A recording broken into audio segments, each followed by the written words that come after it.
Hello, everybody. We're here with Merging Minds, and my guest today is Andrew Richmond. Andrew received his PhD from Columbia University, where he worked on computation and representation in cognitive science, blending methods from philosophy and psychology to study scientific reasoning.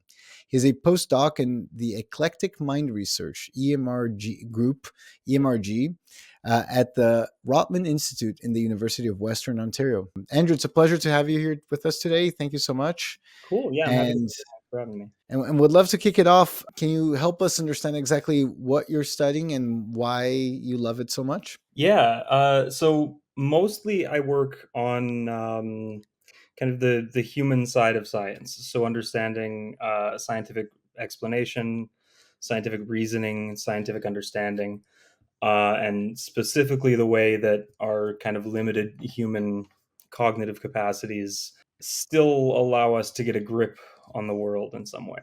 And so a lot of stuff about how we have to idealize on the world to understand it, and how we have to abstract and simplify, and how we come up with sort of conceptual schemes for making sense of the world.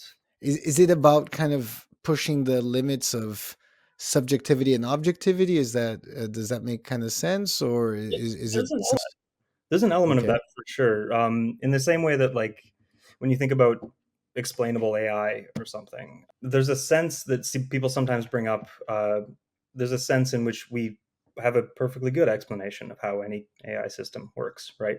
We have the architecture, we have the learning rule, and we even have a complete description of all of the nodes and all of the weights. What's missing is a way of bringing all of that into contact with us. We don't have an understanding of it until we have a description of it or a model of it that we can get our heads around, that makes it sort of intelligible to us. So there's the subjective side of it in that sense that I'm mostly focused on, is what we need to do to get our heads around things. And what are some of the limits of our? Do you get into cognitive biases as well, or is that something different? A little bit, yeah. More the limitations more to do with just the fact that we can only handle so much complexity at a time. Or when we're modeling complex systems and we model them with in like dimensions or in spaces with a lot of different dimensions, but we are completely incapable of thinking in more than three dimensions, and often it's very hard to think in three dimensions, often too. And I've met people who seem to have an intuitive grasp of like sort of four-dimensional mathematical spaces, and it amazes me. But yeah, so there are limitations like that in terms of our just the kind of information we can take in and deal with. There are limitations in our sort of conceptual schemes. If we don't have a good conceptual framework for asking questions in neuroscience, say, if we didn't have a sort of computational approach to the brain with all of the concepts that involves, we wouldn't have a lot of good questions. We wouldn't have a lot of good ways of making sense of them. We wouldn't of the brain. We wouldn't have a lot of good ways of introducing tools to help us answer our questions. So there's real limitations in if we don't have a good conceptual framework for making sense of something as well. And so, for instance, if I'm understanding correctly, like let's say, for instance, I'm studying um, um, interspatial relationships in very large distances. For instance, my brain is completely incapable of understanding what a light year away means, but still, people are doing math talking about light years. Is that kind of the space that you're talking about? Yeah. Broadly, how we overcome those limitations. So in that case, it's mostly with mathematical tools, and really sophisticated mathematical frameworks. In other cases, we overcome our limitations by like really simplifying a system, like we do with the brain. In other cases, we overcome our limitations by finding really useful descriptions of something, or finding things that explain it just enough, finding just the right parts to intervene on. And what do you apply? I mean, I imagine you must have quite a few insights and findings over the years studying all of this. What do you apply to your own personal life as valuable findings? I think the thing that applies most to my personal life and my life as a whole outside of research is we have a tendency, and I guess this gets back to cognitive biases. We have a tendency to think take to something I've worked on is the computational understanding of the brain. We have a tendency to hear things like, okay, the brain computes this and that. It computes depth. It does object perception by computing this or whatever. And we hear that word compute a lot and we go, okay, well, what exactly does that mean? What does it mean to compute something? What does it mean to be a computer? And a lot of my work is actually sort of trying to undermine that question, sort of trying to say, look, it doesn't actually matter that much what it means to compute something. What matters is what we do for ourselves as scientists when we think of it in computational terms. So we introduce a lot of cognitive resources. We introduce sort of modeling tools and frameworks from the computer sciences and stuff like that.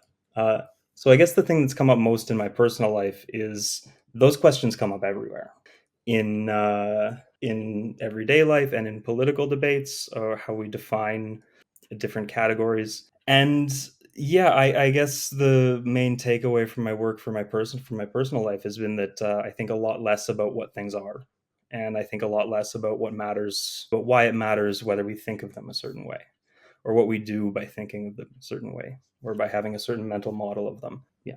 So, if I'm understanding correctly, it's almost like the nature of what a thing is or isn't doesn't matter as much as the framework that we're using to make something out of it or to use it towards some benefit or some good. Is that Yeah, accurate or? yeah, I think so. There's this really fantastic old book in business called Images of Organization, and I forget the author, but it goes through I don't know, 7 or 8 different ways that people conceive of a business. So as an information processing system, as a society, uh, and through a few others. And it's really wonderful on this because at no point is the question, okay, we think of the brain or we think of a business as an information processing system, but what is it to be an information processing system? And do businesses actually count?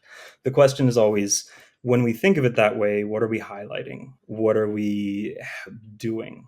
What are we making salient? And what other, what resources are we bringing to bear on it? So, yeah. So it's like the metaphors we use actually change the nature of what we're seeing in some way, right? It's almost like we're seeing always something through some lens, through some metaphor, and those metaphors are going to highlight certain features and suppress others depending on what we're using. Yeah, yeah, and they're going to help us do all kinds of things. They're going to connect the system to other systems, or they're going to connect whatever we're looking at to other things and help us deal with it and engage with it, not just think about it. So instead of, for instance, us engaging in a debate whether or not my brain is a computer or not, it makes more sense to engage in a debate over what are the implications of looking at my brain as a computer as opposed to a biological entity, for instance, or something like that. Yeah, exactly. And when you think of it as a computer rather than a dynamical system, what kind of models are you going to create? What kind of questions are you going to ask? Are those good models? Are those useful questions? Um, and you get a lot out of those debates, and I think a lot less out of a debate over whether it technically is or isn't a computer, whatever that means. Yeah, I love that. I mean, that's very intuitive to me, and I do wonder. You know, it seems like a lot like that kind of detachment or ability to understand that it's less about what something is or isn't, but more about understanding the implications of things being looked at in different ways that really helps people engage in constructive dialogue. But that seems to be missing somehow in everyday relations, especially in social media and things like that. People tend to engage in a very oppositional discourse whenever confronted with different models of things. Do you agree? And why do you think that is? Yeah, I guess the reason I think that is that, to come back to cognitive biases, we have a pretty well documented bias towards what psychologists call essentialism, which is just the idea that things are members of some kind or category. There's something it is to be a member of that category, and being a member of that category explains the way a system behaves. We have a tendency to think in that way, to think that categories are not just ways we carve up the world, but are part of the world itself, and are the really important parts of the world. And that's not a bad bias to have in a lot of situations. We need to sort a ton of incoming information. I need to know. I can't go into my kitchen in the morning and uh, wonder about what I'm doing when I think of something as a fork. I need to just pick out the thing that counts as a fork. right? We need to do this in a lot of situations. But when we put people or ideas in categories like that, or generally when we put complicated things in categories like that, we tend to gloss over a huge amount of complication and nuance that it would be really helpful to grasp. So, and I don't know why, but that's reminding me of a book I read when I was just dabbling with cognitive science, Women, Fire, and Dangerous Things, the one by George Lakoff, the idea of categorization, how these categorizations shape our perception of the world. I don't know if it's along those lines, but Yeah, so I haven't read that, but I do know Lakoff and Johnson's book, mhm. Metaphors We Live By. Yes, Uh, similar. Very similar point, yeah. And they're focused on metaphors rather than sort of concepts and frames of thought more generally. But yeah, it is still the idea that we're contributing something very significant when we categorize the world. We're not just picking up on a category. We are deciding or contributing a certain way of thinking about it, and that has all kinds of impacts on what we do with it and how we think about it and how we behave. It's almost like, if I'm hungry and I have to eat, it's not gonna help me to wonder why a fork is called a fork and not a knife, for instance. Yeah. But if I'm trying to re-engineer how my kitchen operates, then it's pretty helpful for me to be able to understand the nature of the fork versus the nature of the knife, and maybe thinking about whether I can use something better than a fork for whatever I'm trying to do, and so on. It seems like we have almost like this challenge in switching gears between the simple and the complex, especially when it comes to these kinds of debates, I would say. Yeah, that's a good way of putting it. Uh, we tend to, and to your point about, online discourse and Twitter, the like character limit and the content or the form of that kind of thing really push us to simplification, right? If you got to get something across quickly in a very snappy way, you don't have room to get into what's complicated and nuanced and interesting about it. I agree, and even the volume of information, because it seems to me, at least, that even if people do have access to longer pieces in the New Yorker or the New York Times or the Economist or whatever they're reading, or Esquire, it still seems that people are glossing over things and looking more at headlines than actually spending the time to read things, because the opportunity cost is so big. So it's kind of like, let me just catch that and move on. I don't know. That's just a feeling. It's not a fact. I just think that the abundance of information makes us essentialize also even more. Yeah, the abundance of information and our maybe increasing or shortening attention spans, and yeah, we have a hard time really sitting with an idea and working it out. All of that fascinates me because one of the things that we have a lot of trouble with, at least as far as how we communicate this, when we talk about AI and humans, for instance, typically I find it that people immediately go to a place of, am I going to be replaced or not? Especially in our field, we work a lot with translators, and the immediate feeling is, am I going to get replaced or not? And then the secondary feeling, which is almost as strong, is, are you going to use that to exploit me or not?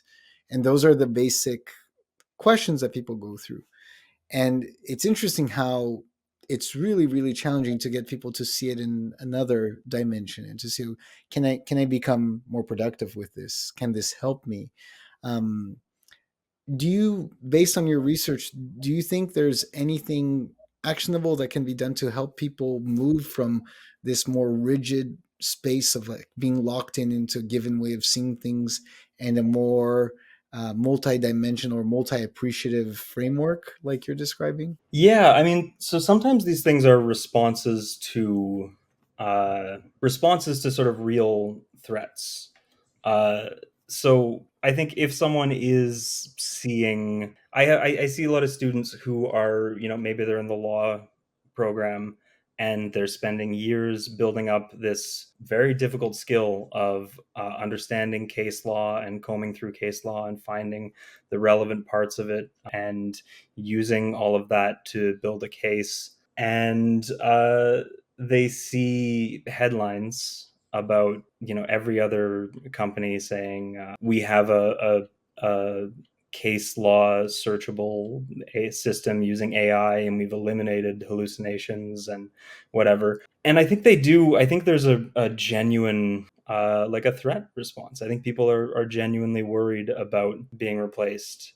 So one of the things that would help would probably be if we had a better like headline ecosystem if we had accurate headlines, because of course there's all these headlines about we've created this and it doesn't have any hallucinations, and then a couple weeks later someone gets around to actually putting it through its paces, and okay, it can do some very small aspect of the task, and it makes a lot of mistakes, and it's cool, but it's not replacing anyone yet. Right.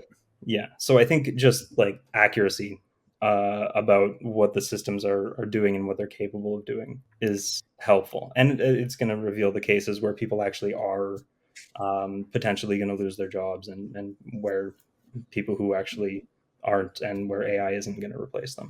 Yeah, I find that really interesting. What puzzles me though is that people don't click on accuracy typically, right? If you read a very accurate headline, maybe it's not going to be super interesting. The shock, that's what generates the clicks, and the clicks are what generates the writing. So we get into this crazy cycle where instead of writing accurate things, we write clickable things, and then that accuracy gets lost. Do you find that there's a way to break out of that cycle, or is that human nature becoming digital, or is that just a digital facet of our current moment, and is that workable? Let's say. I mean, I think in principle it's workable, but I don't have a solution to it. Uh, it's a way of taking advantage of biases, or taking advantage of the way we engage with things. We get a lot more excited about something, some big general claim, or some, just like we get excited about things that have the potential to outrage us. So yeah, I think it's a huge problem in general that we have sort of hype science reporting, or hyped science reporting, where this has been a problem for a while with like headlines about, bananas cure cancer or something, and then you click through to the study, or you find it on Google Scholar or something, and it turns out some enzyme you can synthesize from a banana slows the rate of cancer growth by 2% in a petri. And I mean, that's good science. That's a genuinely cool finding, if I'm vaguely remembering it correctly. But it would be, it's probably very bad that we're potentially undermining trust in science and in science reporting with this kind of hyping results, which is happening obviously not just in biology, but in AI especially. Yeah, I wonder. One of the things I remember studying a lot was how much of human communication relied on gossip prior to print and other kinds of media. I wonder if that's just kind of more of the same, or just at a much greater scale than prior. Yeah, that's interesting. That might be effectively the same phenomenon. Just, we don't have a waterfall of gossip the way we do with the internet today. But yeah, it might be a fundamentally similar thing. The way gossip networks, or just sort of word of mouth is passed. I do think there's probably something different about, if I read a headline that says this AI system eliminates hallucinations in this context, that's one thing. If someone says that to my face, I think it's a different thing. I think I'm more inclined to say, "Oh, really? How do you know that? uh, why do you think, has that been tested?" When there's a personal connection, I think it's easier to start digging into something. But it still does seem to be a similar sort of phenomenon, the way that gossip propagates, and the way that sort of hyped headlines propagate. And you mentioned, for instance, how the model itself, the nature of the model itself may be, and again, I don't want to twist your words, but what I'm understanding, the nature of the model can be not as relevant as how we end up using those models to attain kind of the results that we're looking for, and attain the really be able to test out and prove the hypotheses that we're looking for. And in that sense, I've already read a lot of debates on whether, for a long time, I think computers were trying to kind of replicate how the mind worked. They were trying to, a lot of cognitive science was based on trying to understand how the mind worked, and then trying to create computational systems that replicated that. And with large language models, it's kind of like a very different approach, right? It seems, I don't care about how the mind works. I care about, can I create a system that will emulate language? And maybe it's like you arrive at very similar results, but through very different ways. Do you think that, let's say at a certain point, there is AI continues to evolve, and probabilistic AI and neural networks continue to evolve to the point where you can emulate human discourse, completely, like really beyond the point where you can at some point sniff it out as a bot. Do you think the fact that you're arriving at similar places through different models bears any relevance, or do you think that from a functional perspective, if it looks the same and feels the same, is it the same? I don't know if my question is clear. No, no, no, no. It's a good question. I am sort of two minds on this. Um, I do think it matters a lot how the system does something. There's this famous example or thought experiment in philosophy due to Ned Block from like 40 years ago, where he imagined a really big lookup table. And the lookup table is so big that it has every, as input possibilities, it has every possible sentence in English or something. And it has a response for each of those things.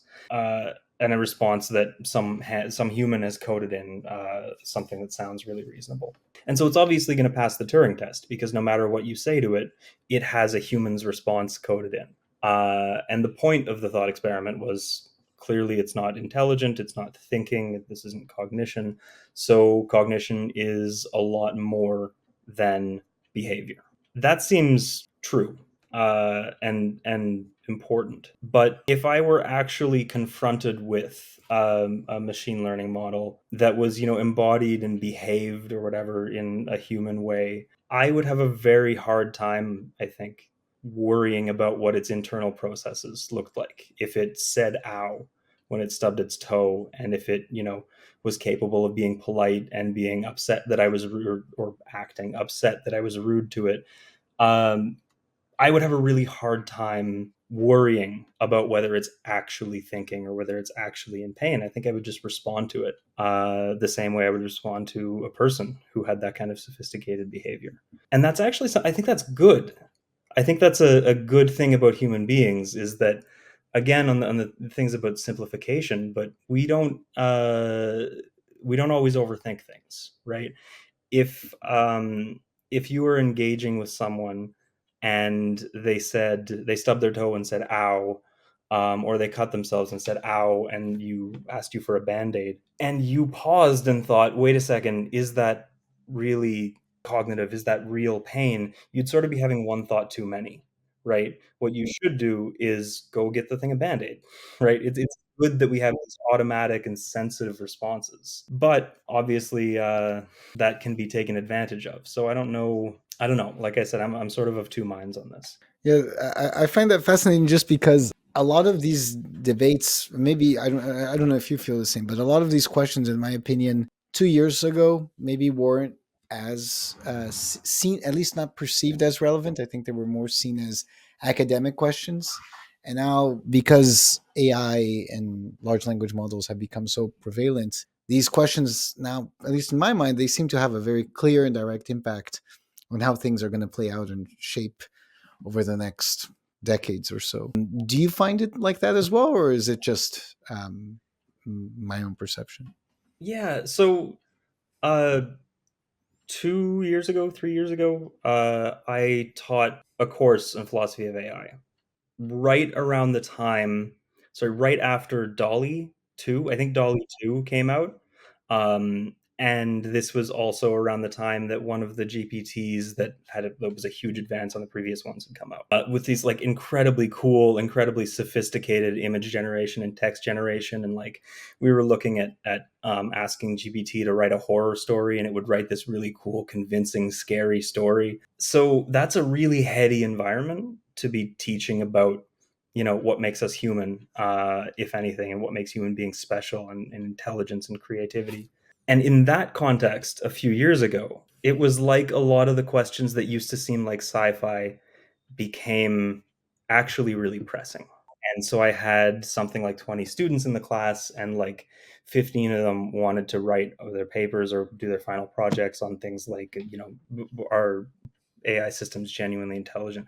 Do they can AI systems be conscious? Are they creative? Are they going to have moral rights? How do we treat AI systems given their sophistication? And weirdly, over the past couple years, as these things have gotten more sophisticated, what I've seen, and I don't know if this is universal, but what I've seen is a lot of students lose interest in those questions and get a lot more interested in very sort of practical questions about how AI systems are used, right? So, like, is face recognition being used to identify political dissidents and punish them? Or how are credit rating algorithms being used, and are they assigning different credit scores based on someone's gender or race or the zip code they live in? Since AI systems have gotten more and more, or have gotten incredibly sophisticated, I've seen a lot of students actually back way off of these questions about AI rights and AI intelligence and creativity and consciousness,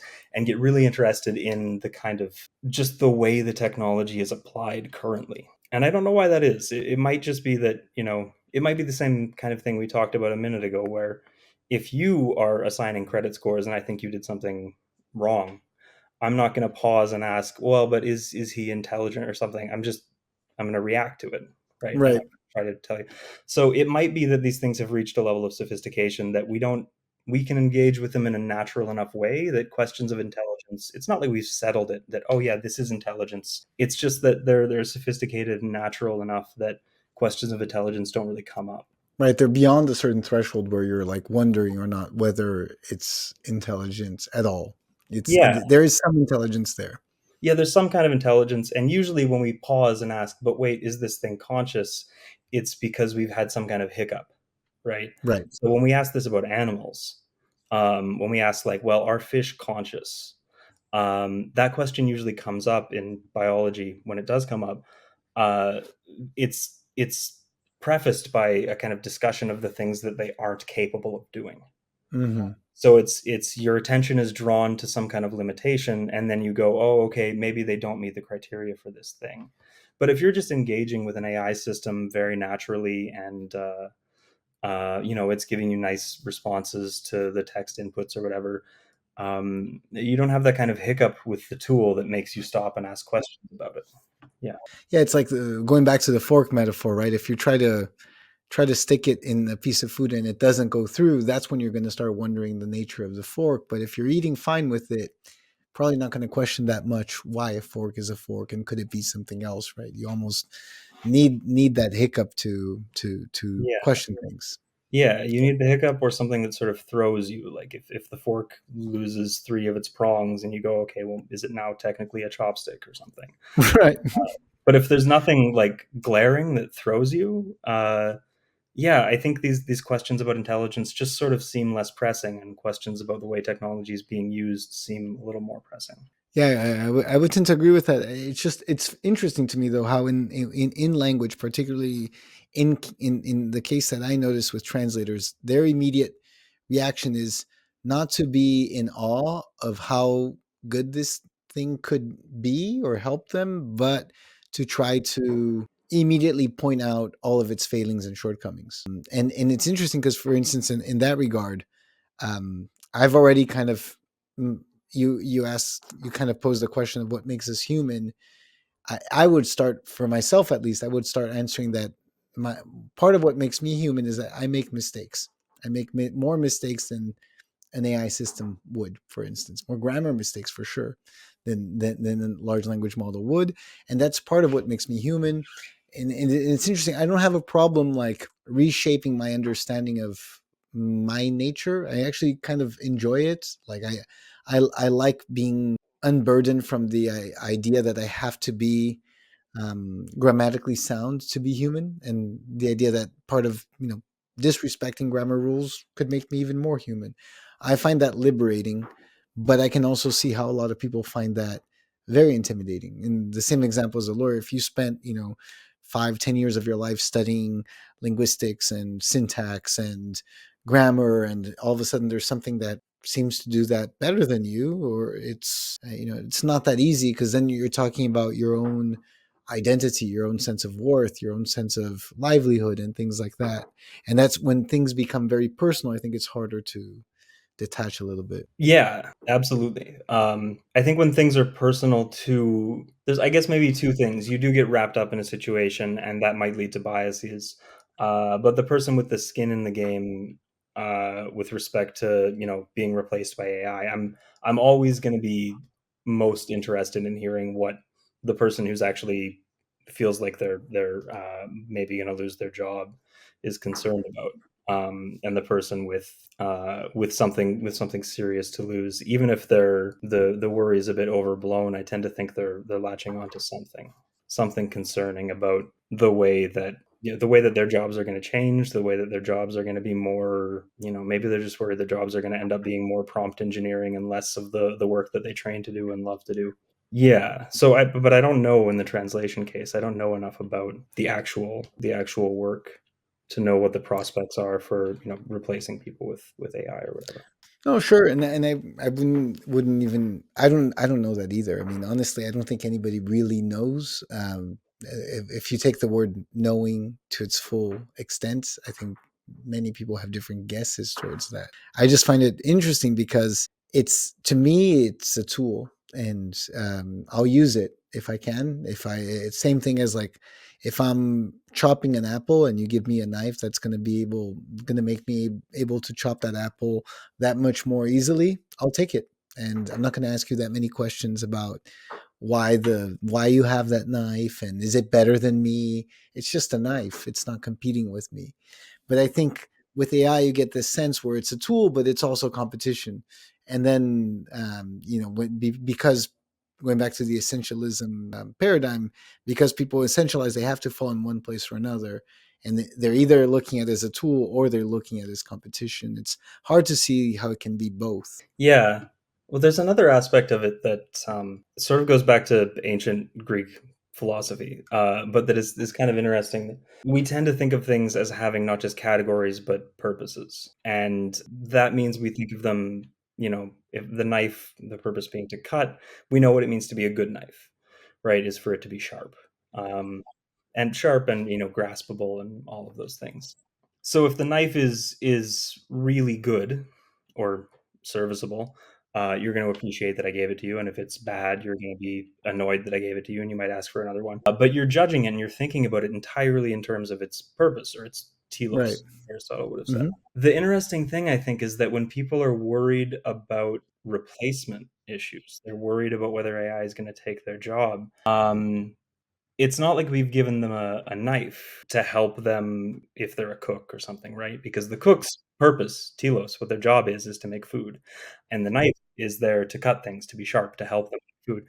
If you give someone a tool whose telos or whose purpose is the exact same as their job description, in that case, I think there's a very reasonable, even if it's like a sort of overhyped thing, there's a very reasonable reaction that says, "Oh wow, like you're really inviting a comparison." Absolutely not, and I think that's super insightful. I haven't thought about it in that way, and yeah, I agree. If you mix up the purposes, you invite competition head on. But I do think that when I look at it, I see very separate purposes.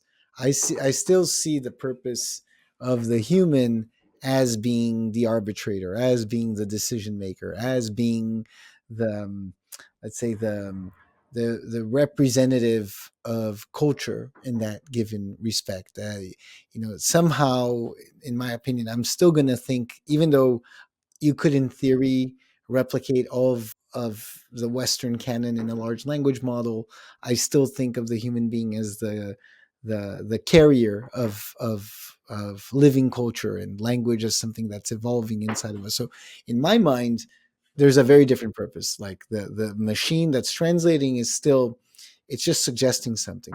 I am the one who has the purpose of being actually capable of deciding whether or not that expression fits that given context. At the very least, I am an arbitrator, at the very least, between language suggestion and reality.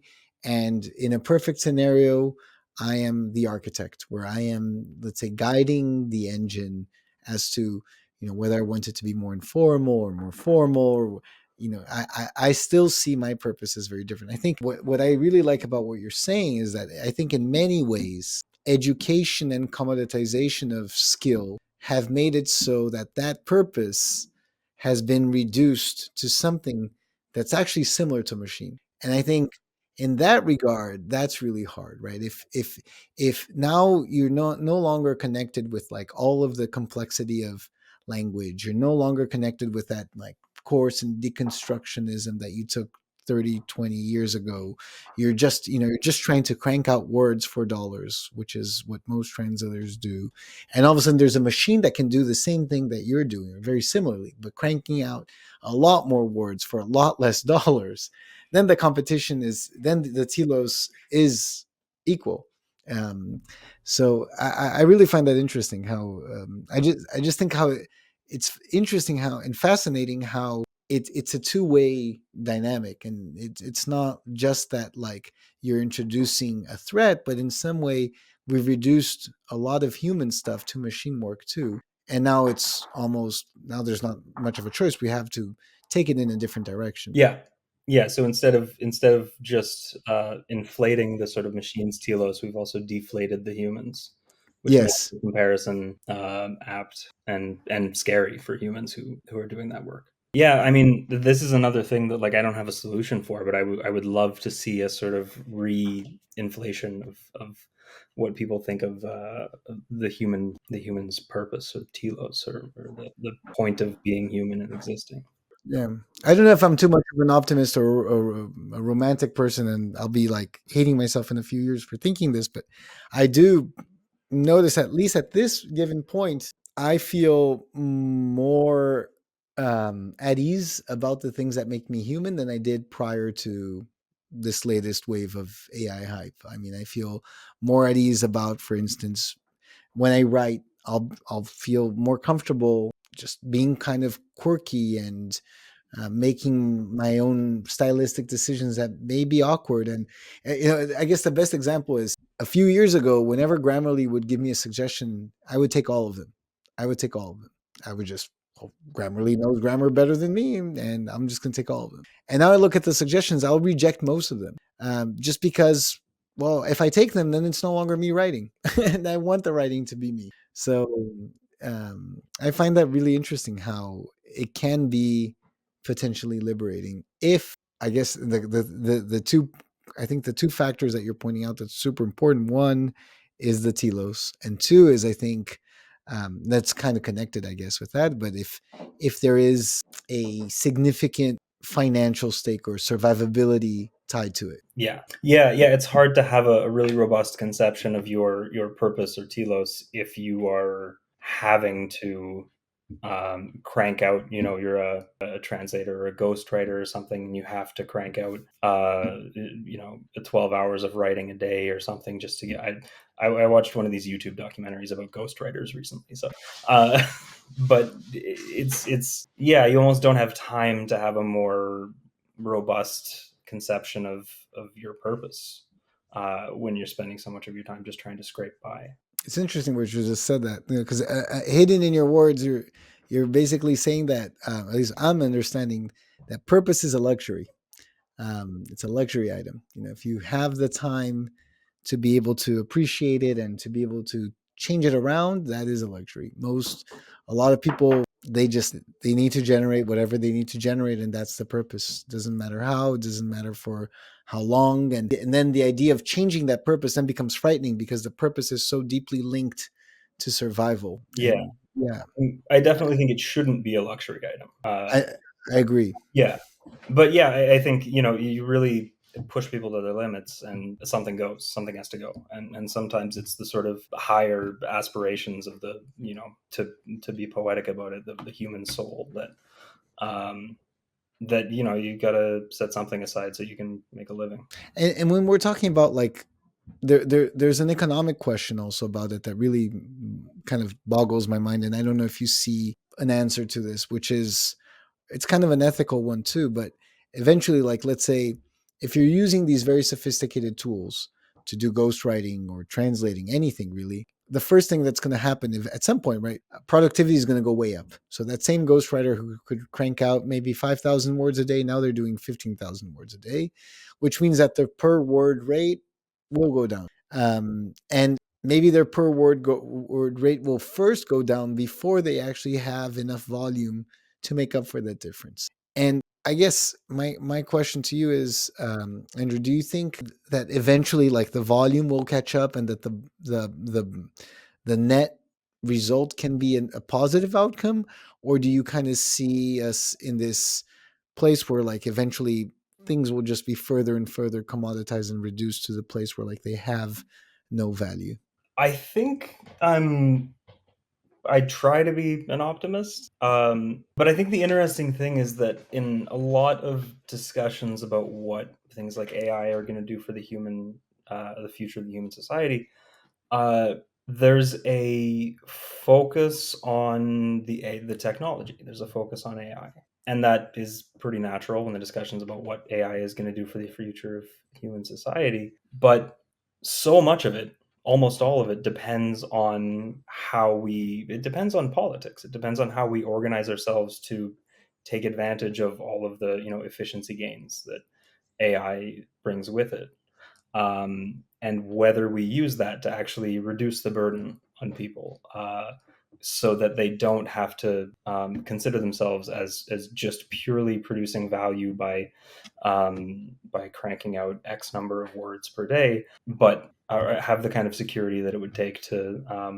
give them room to think about something more, to have more options. So yeah, it's in a lot of the discussions about what AI is going to do for society, the focus is on AI, and a lot of the people who are working on AI, at least some of the more prominent futuristic voices, will say things like they're working on AI because they want to bring about that future human society where the burdens on people are alleviated by AI and stuff. And I think if that's the society you want to bring about, you need to be working in politics, not AI. It's, Like, I, I definitely resonate with that. I agree 100%. yeah, I Yeah. don't know if that answers the question. Sorry.